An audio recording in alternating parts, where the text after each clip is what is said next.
Hey folks, it's time at Frugal Prepper. Getting ready to work on this Buick over here. It's another Lucerne, kind of like mine. It's it's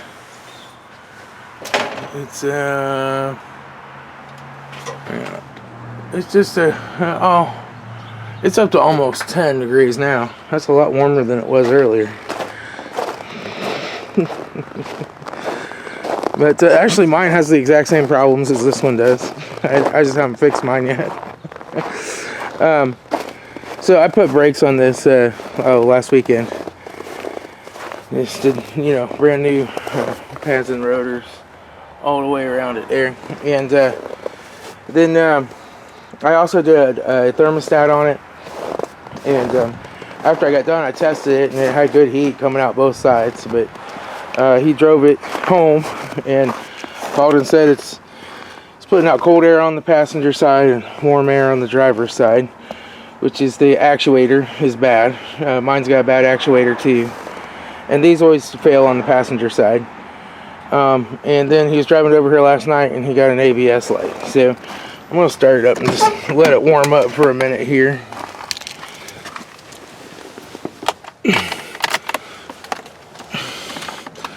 Maybe. Okay, we'll let it warm up a little. And I'm gonna move out my snow blower out the garage and get it ready to go in here. It's up to almost 60 in here. That'll come up to like 70 once I get the garage door closed again. I got all three kerosene heaters running. So we're just gonna move this and make a little room so we can pull it in here and work on it where it's warm. Because it is cold out today and I don't want to kneel down in all that snow to put this actuator in. There. Snow blower, I gotta get the carburetor rebuilt on it. Just haven't done it yet. Luckily it hasn't snowed enough yet that I've needed it. Big box of trash.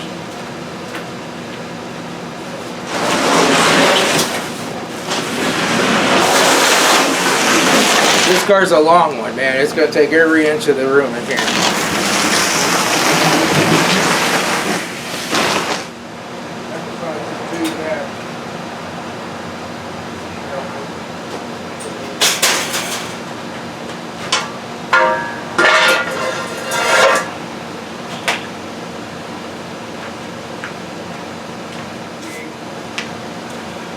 It's been, the electric's been blowing the breaker.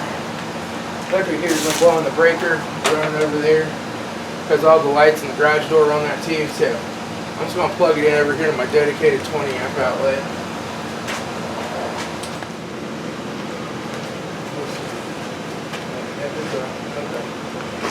Plugged in my dedicated 20 amp welder outlet there. Close this drawer. Alright, I think we're about ready to pull it on in here. Alright, let's go for it.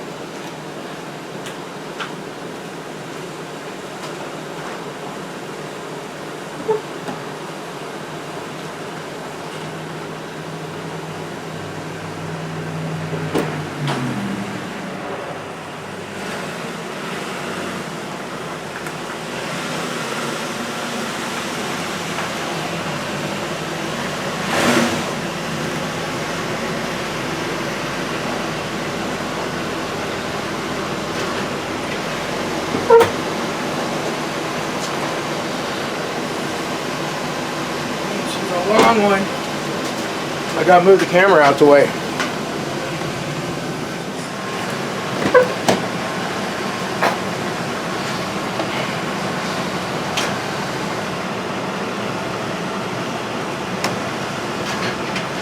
Let's do it.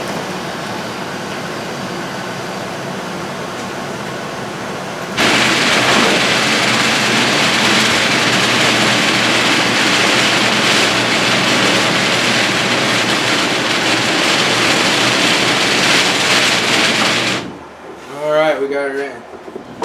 Alright folks, so just so I can kind of show you all, we'll put this up on the face vent there, so it comes out these vents. And this has the dual mode climate control, so you can actually take this pass button, hit that, and it's supposed to set them both to 90 degrees. And you can feel where this one's coming out warm and this one's coming out cold. And you can try, you know, turn the passenger mode on. It does the same thing.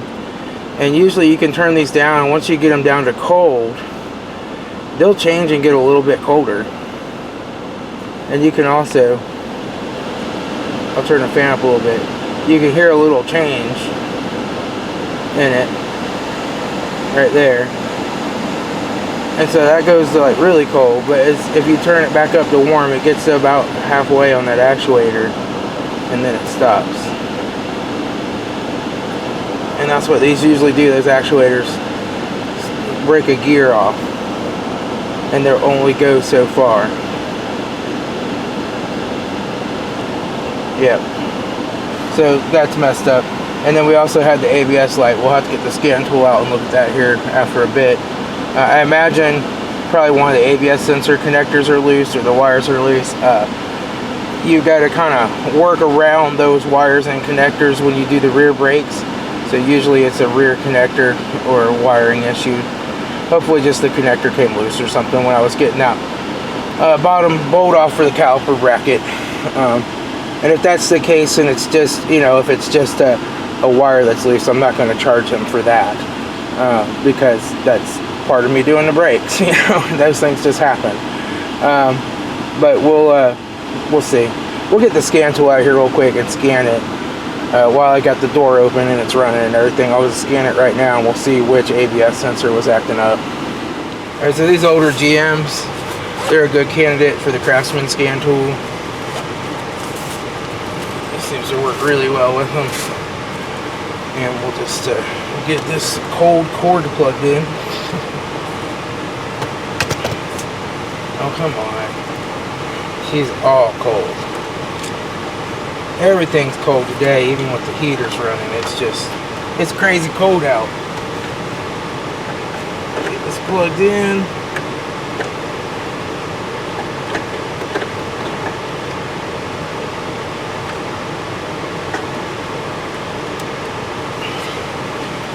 Alright, we're plugged in here. I'll try to zoom in a little bit on this guy. Hopefully you can see it. I'm going to zoom out a little bit so I can see it too. Okay, so we do have a flashing red code. There's no emissions related DTCs, so we're just going to hit special functions, and we're going to do OEM, or we're going to do ABS. I'm sorry, ABS. 2007 Buick Lucerne, that's fine. Yes.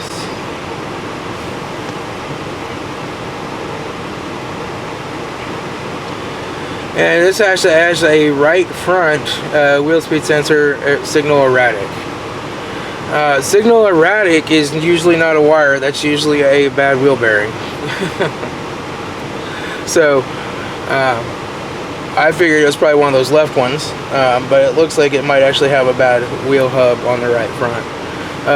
Usually a circuit malfunction or a short will be a broken wire or an intermittent connection. Signal erratic is usually dirt and rust inside the wheel speed sensor.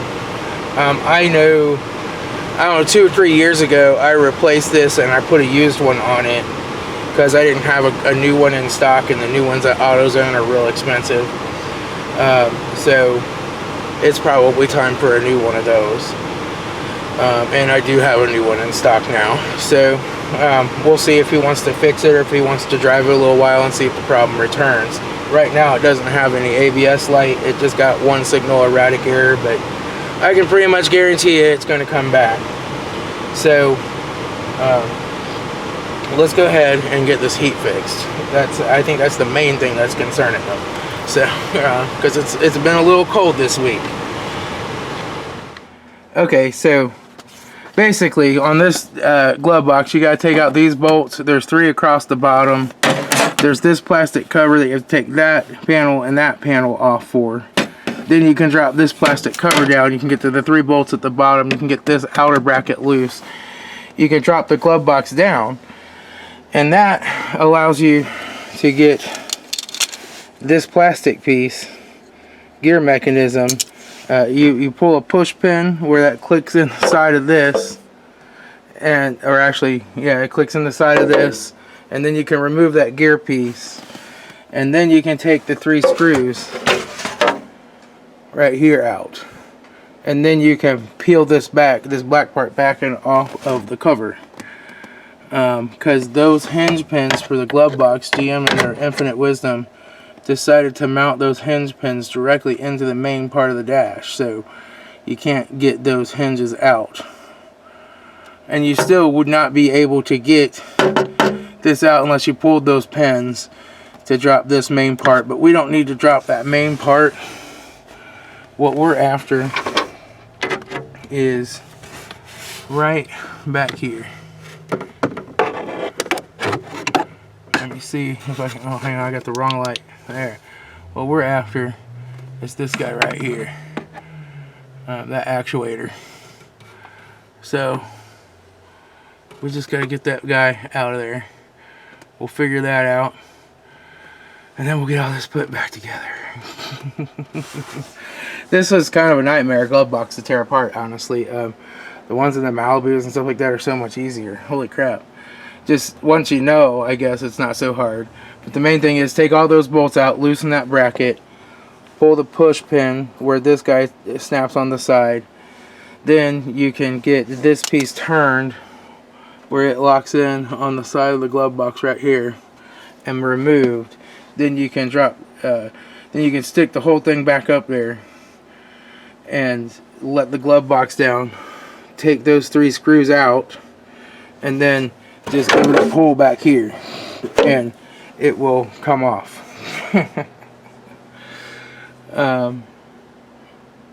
Real exciting times there. Okay, so I'm going to get back up in here and see if I can figure out how to get that actuator out. So here's what the new one looks like.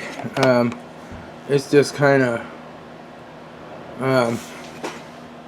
got this metal part here, and it looks like it has 2 bolts in the back. And it looks like there's no bolt in this one because I can see that. So there must be 2 bolts in the back that I can't see. This bolt up here that I really can't see. Connector plugs in the top. I don't know. We're gonna try. I don't think I'm really gonna be able to show you much while I'm working down there. It's just too tight of quarters, but I'm gonna see what I can do. So this guy, these back bolts are hidden by this plastic piece right here on this guy. It looks like there is a bolt right up here, and that ductwork can come out. So we're gonna see. I'm gonna try it here and see.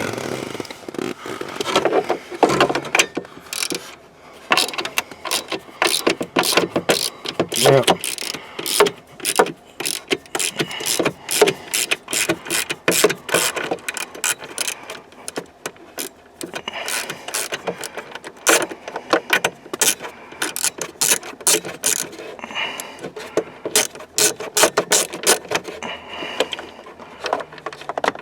At least it's not a BMW or something where you gotta tear the whole darn thing apart. The whole dash out of it to replace an actuator. Okay, that seems to have worked its way loose a little.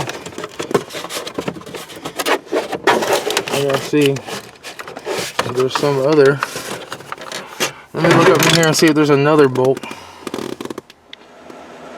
Alright, so I got the old one out, and basically I had to take this bolt, this screw out, and this screw out. They're Phillips. You're going to need a couple of little tools like these. Jaspel actually sent me this one, thank you. I've had it in the package all this time and I finally needed it. And then this one has a little bit of a bent handle, it gives you a little more clearance to get up in there and get that second one. And then the third one, I just had to break it off. So, there's no way to get to it because the air box is right in the way. You have to tear that whole thing apart to get it out. So probably I went ahead and got the screw out after I had this out. I got the screw out. So the new one's probably just going to go in there minus that screw. Because the only other way would be to remove the whole dashboard, which I'm not doing. Those two screws will hold it fine. There is this little piece on here, which we have to kind of set this up the same way and transfer that piece over here. So I'm going to go ahead and do that and see what that entails. So let me put you down here.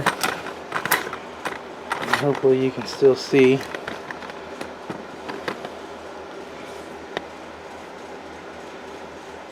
Now I think basically is a little clip on this guy. So I just want to kind of look and see where it's pointing to. It's pointing right to this mark right here. I think is its home position. So let me find a little screwdriver or a pick so that I can click that thing loose.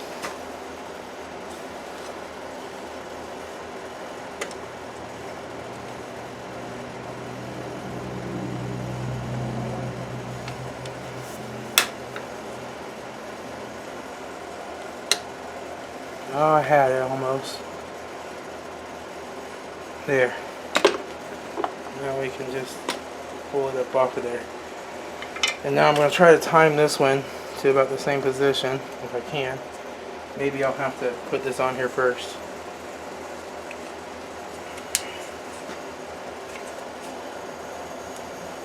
No, I can't time it. So it's got to move in the car. It won't time. So we're going to hope that that will rehome itself. We'll see if we can get that back up there on the little piece that this follows and get it screwed back in there. But man, this one's a nightmare. Holy crap. But I'm finally getting it. Time for a coffee break.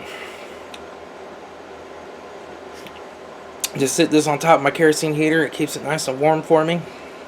My other kerosene heater just gave out. It's acting like it has no fuel in it, like the flame went out and it won't relight, and but it's got a half a tank of fuel in it. I just added fuel to it when I bought it. I bought it at a garage sale for $5 and cleaned it up and added a little fuel to it. I'm wondering if it's got some water in the fuel or something. I don't know. But I still got two going. It's 71 degrees. I'm a happy man. It's like 10 degrees outside. You know, sometimes these things are just a nightmare. You know, you run into these situations where you're just you just have to keep trying different things, you know. That's why I have so many of these little tools. And a lot of guys will go and spend all their money on a bunch of snap-on tools and they, you know, and their main tools, but they don't have a whole bunch of these little cheapy tools. Like I said, I believe Jasper One actually sent me this one. But this one I already had, and it holds a standard bit. But if you don't have a whole bunch of little specialty stuff like this, you're really limiting the number of jobs that you can do, right? There's no way you're going to get that out of there without that tool.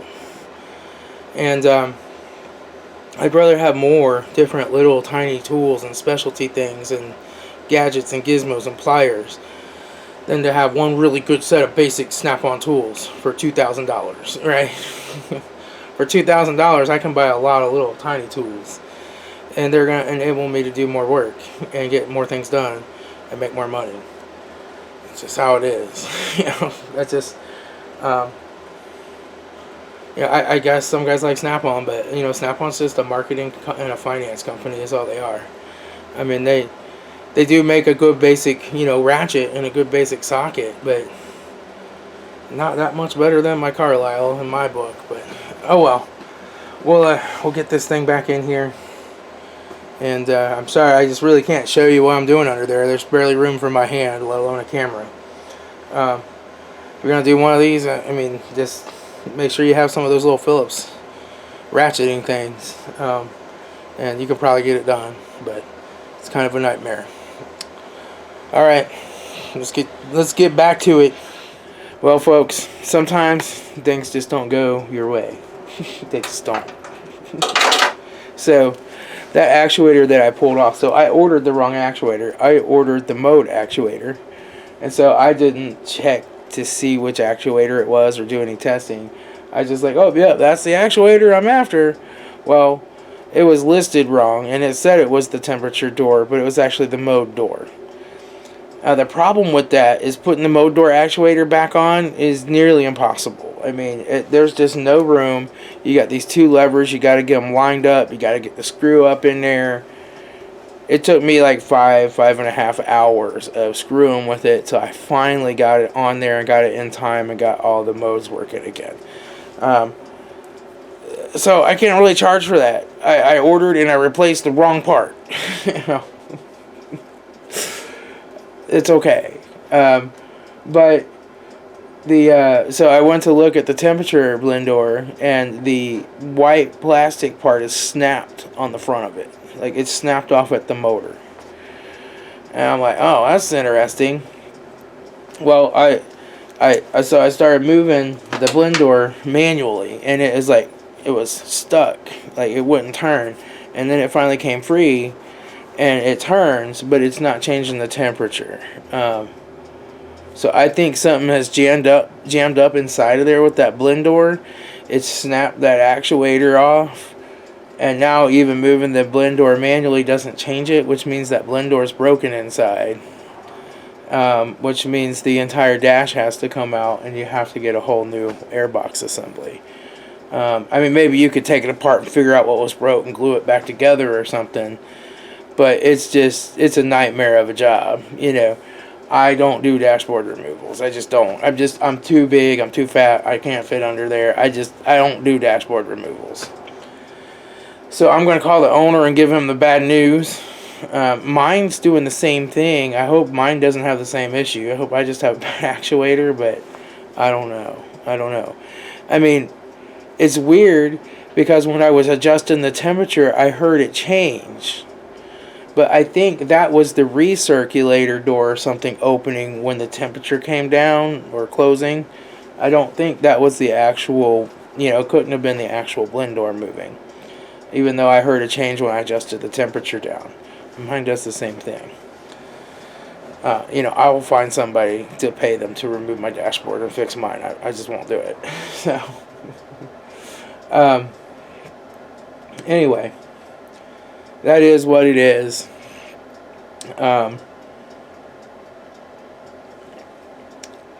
It's just a bad day. It's just a bad day. Sometimes you just have bad days. So, yeah. I'm going to go ahead and call the owner and give him the bad news on this. I hate calling people and giving them bad news, but it happens. Alright, I'll talk to y'all later. It's Tom, your frugal prepper.